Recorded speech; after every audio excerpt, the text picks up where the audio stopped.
What you said, sir? Let my friend's son borrow the phone so he can play Roblox with my daughter. He got really mad and he just threw it off the window when I was taking a turn. The rest is history.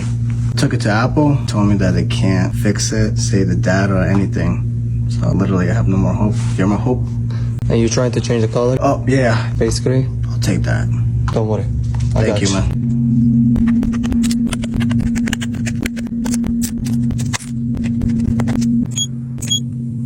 Surgery time.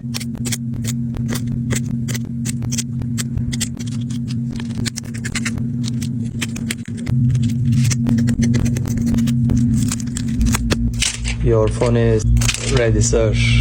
That looks crazy, yo. Can I see it? No. Damn. It's like brand new, like I just got a new phone. I'm really happy, man. Thank you so much.